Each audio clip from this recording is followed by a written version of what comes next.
नमस्कार मित्रांनो, आपले पॉडकास्ट मॅरेथॉन हे चालू झालेलं आहे. तुम्ही कृणाल घारे सर जे आहेत त्यांचं जे पॅनल आहेत ते पॅनलचं त्यांची मुलाखत आणि त्यांचा पॉडकास्ट तुम्ही बघितला. आता त्या पॅनलमधले आणखीन जे मेंबर्स आहेत ते स्वतः त्यांची मतं काही सांगतील. काही कृणाल घारे सरांकडनं काही राहिलं असेल तर तेही ते सांगणार आहेत. तर आपल्यासमोर आता आहेत आरती करंजवणे मॅडम. मॅडम, आमच्या आणि तुमच्या मतदारांना तुम्ही आताच जे घारे सर म्हणले त्याप्रमाणे राशन जर दिलं असेल तर तुमचं वोट बँक वाढायला लागलेली आहे. आपण एका चांगल्या अर्थाने घेतो हे. याचा अर्थ काय माहिती आहे का की आम्हाला हे जे काम करतायत ते पुराव्यानिशी ते सांगतात आणि त्यांचं ते निवडून आम्हाला यावेत अशी माझी तरी इच्छा आहे. तर आमच्या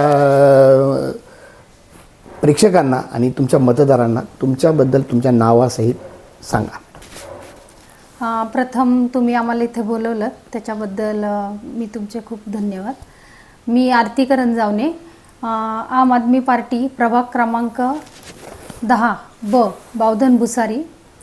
मी शहर सचिव आहे पार्टीमध्ये.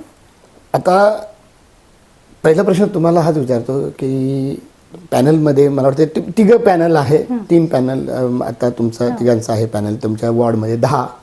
तर तुम्ही 3 मधले एकमेव महिला आहात महिला. तर त्यामुळं तुम्हाला पहिला प्रश्न जो आम्हाला महिला विचारणार आहे तो हाच आहे की महिलांसाठी तुमचे काय प्लॅन आहेत. एक महिला म्हणून महिलांसाठी तुमच्या वॉर्डमध्ये पुण्यातल्या तुमचे काय प्लॅन आहेत एक.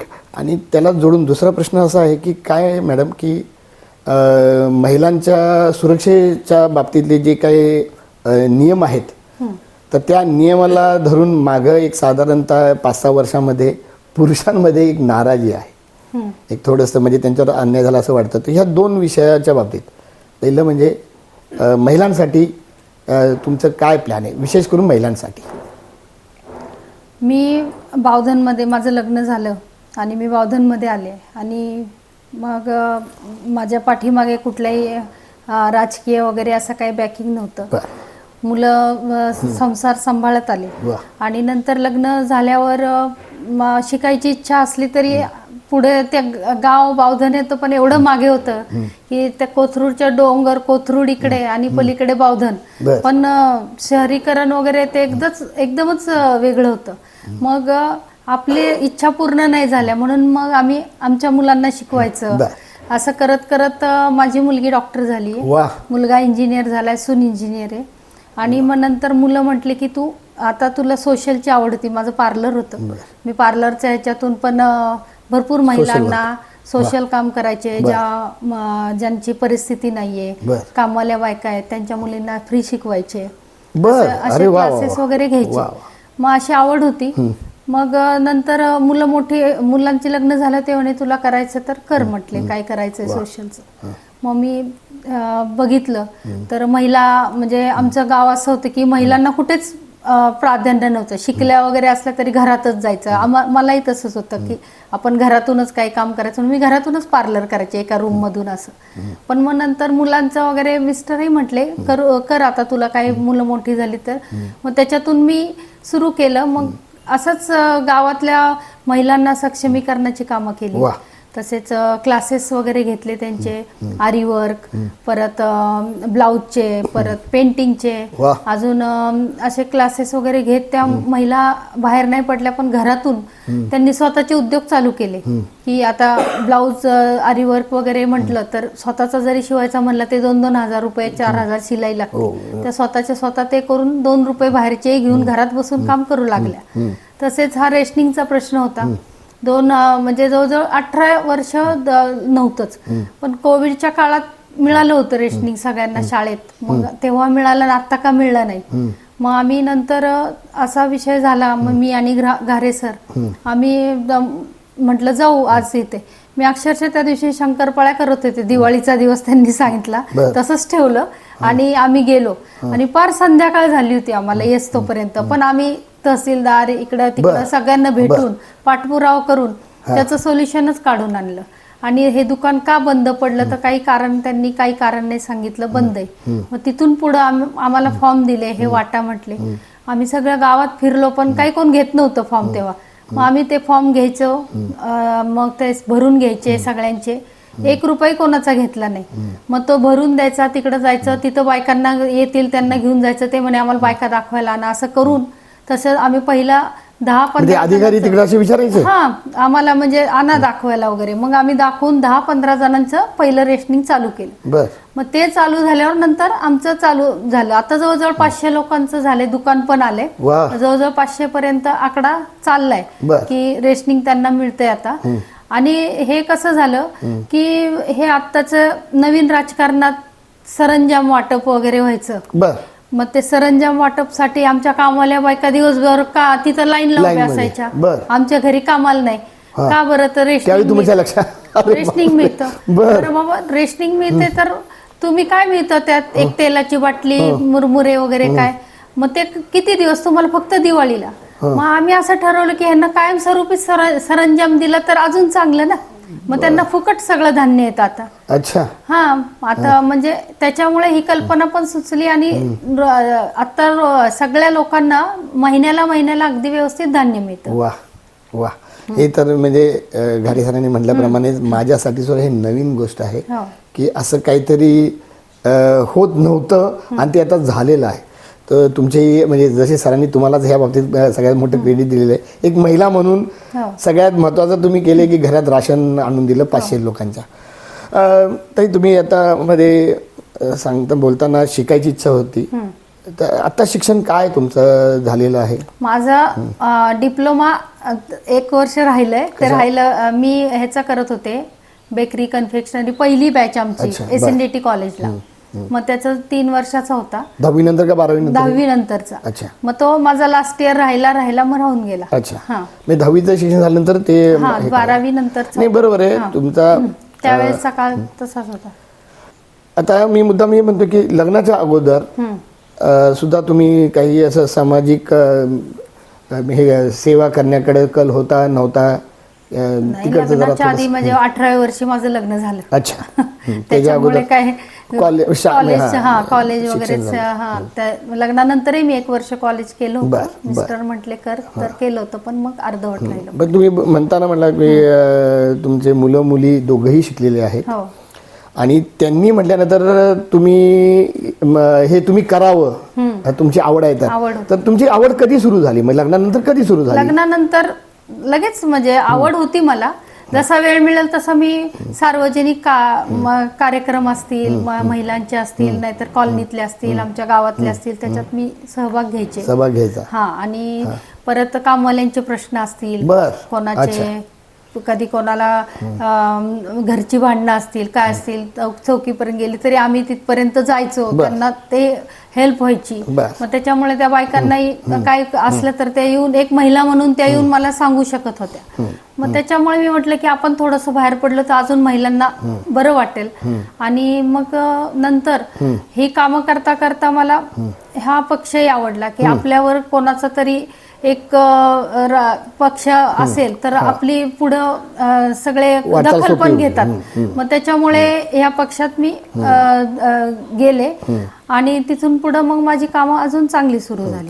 माझ्या प्रश्नाचं उत्तर तुम्ही अगोदर दिलं पुढच्या प्रश्नाचं की एक सामान्य गृहिणी ते आम आदमी हे कधी झालं आणि आम आदमीच का?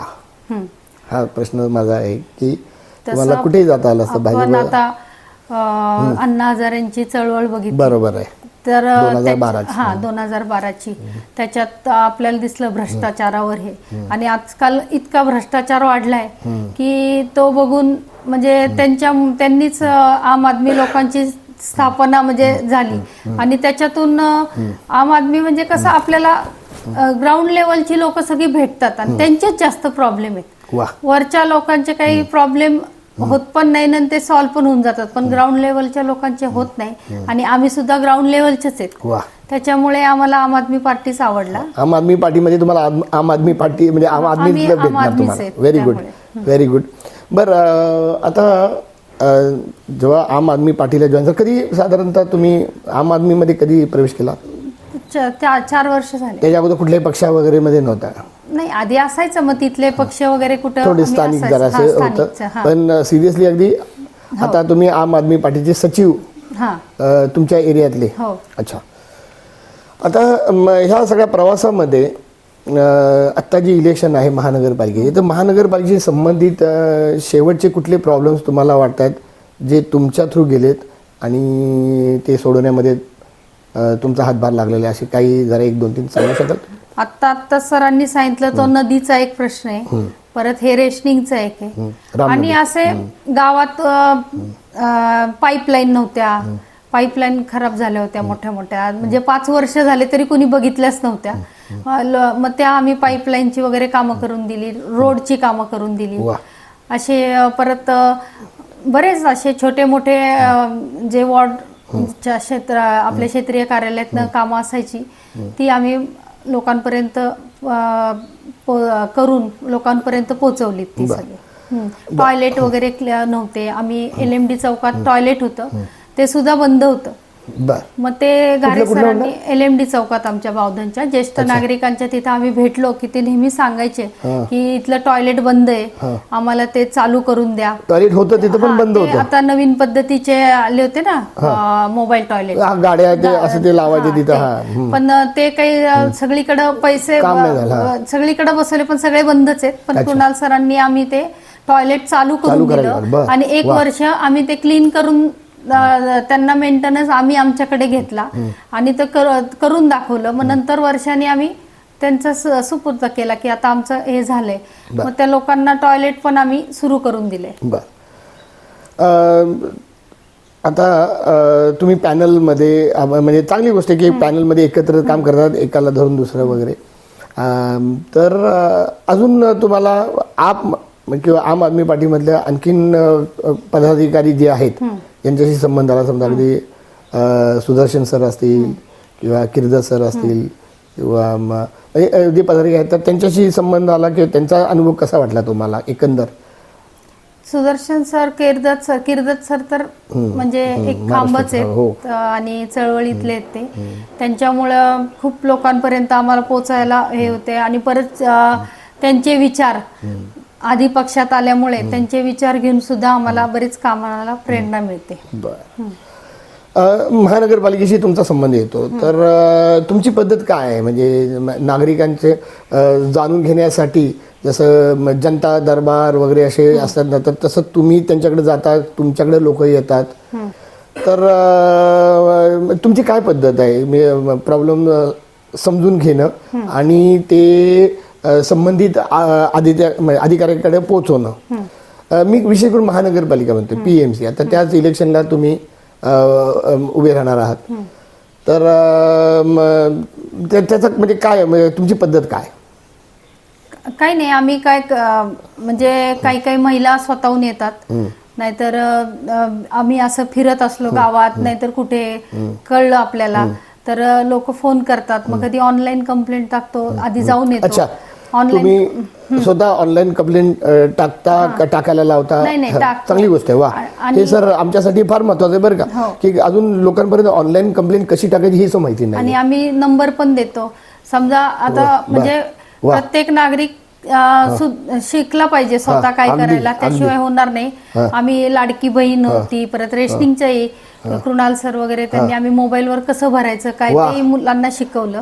म्हणजे प्रत्येक गोष्ट म्हणजे तुम्ही शिकून तुम्ही शिकवता, तुम्हाला सुद्धा येतं ऑनलाईन तक्रार तुम्ही स्वतः करता. आणि PMC केअरला पण बाबा आहे एक नंबर, त्याच्यावर पण तुम्हाला फोटो काढा, हे लिहा वगैरे असं सांगतो. त्याच्यामुळे त्यांना पण बऱ्याच गोष्टी सोप्या होऊन जातात ना. आणि मग काही नाहीच होत, मग त्या आम्ही आपल्या क्षेत्रीय कार्यालयात दर महिन्याला मीटिंग असते, तिथे आपण आम्ही बावधन आमच्या प्रभागाची कामं तिथूनच सगळी हे करतो. नाहीच झाली तर कॉर्पोरेशन. कोथरूड बावधन एकच आहे ना ते वॉर्ड, तिथे त्या वॉर्डच्या ह्याला तुम्ही सुरू असता? हो, असतो. मग घारे सरांना मी पाहिलं तुम्हाला, म्हणजे त्यावेळी मी नसेल. बर, आता परत एक महिला म्हणून म्हणजे आता त्याचा मी ऍडव्हान्टेज घेऊन की लाडकी बहीण, मुख्यमंत्री लाडकी बहीण योजना, या योजनेबद्दल काय म्हणायचं आहे तुम्हाला? मला तर ही लाडकी बहीण योजनेपेक्षा आता महिलांना सुरक्षा देणं खूप गरजेचं आहे. ते लाडके बहिणीचे पैसे आता तर जवळजवळ सगळ्यांना बंदच झालेत. बरेच लोकांचे आता काही पहिल्यासारखे येत नाहीत. तेही कंप्लेंट्स येतात, पण आता ते काही आपल्या हातात नाहीये. बर. पण लाडकी बहिणीऐवजी मी तर म्हणते आत्ताच्या नवीन प्रशासनाने की महिलांना सुरक्षा जास्त द्यावी. कारण आता बऱ्याच ठिकाणी महिला एकटा फिरतात, कधी त्यांना कधी काही प्रॉब्लेम येतात, तर त्याच्या वेळेस मदत मिळत नाही. मला अशी मदत मिळावी असं लाडक्या बहिणीऐवजी वेगळी कुठली तरी योजना काढावी की त्याच्यामुळे महिलांचं सक्षमीकरण जास्त होईल. नाही, त्याबद्दल तर म्हणजे नियम आहेत भरपूर, आणि पुण्यामध्ये महिला सुरक्षित नाही हा प्रॉब्लेम वाटतो तुम्हाला? असतो, बऱ्याच ठिकाणी असतो. आणि हे लाडक्या बहिणीचे पैसे आता चालू केलेत, पण हे आत्ता पुरतेच आहेत. ते सगळ्या महिलांनी समजून घ्या. आता ही इलेक्शन झाल्यावर त्यांचं टोटल बंद होणार आहे, हे एक आमिष आहे. आत्ताही 2 महिने नाही आलं, आता इलेक्शनच्या आधी त्यांना देतील, त्याच्यात मग परत 5 वर्ष काही. आणि जिथं जिथं पैसे घेतात ना, म्हणजे गाव स्लम एरिया, तिथं कुठलाच विकास होत नाही. ते त्यांनाही आम्ही समजून सांगतो, त्यांना कळतं. पण आता तरी ह्या इलेक्शनला सगळ्यांनी ते डोक्यात ठेवावं की आता आपल्याला काही आमिष दाखवलं नाही तरी तुम्ही व्यवस्थित माणूस बघून मतदान करावं. महिला सक्षमीकरण तर तुम्ही ते बोलत आहात ते, आणि महिलांसाठी जास्त हे करावं अशी आमची इच्छा आहे. आता शेवटचं आमचं जे आहे की तुम्ही तुमच्या मतदारांना आणि आमच्या प्रेक्षकांना की तुम्हालाच का निवडून द्यायचं, तुमच्या नावाचंही तुमच्या वॉर्डचं तुम्ही सांगा. तुमचं पॅनलचं जर तुम्ही हे केलं, उल्लेख केला तरी चालू शकेल. तुमची वेळ. नमस्ते, मी आरती करंजावणे, प्रभाग 10B बावधन भुसारीमधून निवडणूक लढवतीये आम आदमी पार्टीकडून. तर महिलांचा जास्तीत जास्त विकास व्हावा, महिलांची कामं कुठली छोटी मोठी असतील तर ती आम्ही पूर्ण करू. तसेच आमच्या बावधन गावामध्ये छोटे मोठे काही प्रॉब्लेम असतील ते सोडू. चांगल्या शाळा, चांगले शिक्षण, चांगले आरोग्य मिळण्यासाठी आम्ही त्यांच्या सेवेसाठी तत्पर राहू. यासाठी आम्हाला निवडून द्या ही आमची नम्र विनंती. मित्रांनो, आमचा हा व्हिडिओ शेवटपर्यंत बघितल्याबद्दल धन्यवाद. तुम्हाला हा व्हिडिओ कसा वाटला हे खाली कॉमेंट बॉक्समध्ये आम्हाला नक्की कळवा. धन्यवाद. If you like the video, do like, comment, share and subscribe.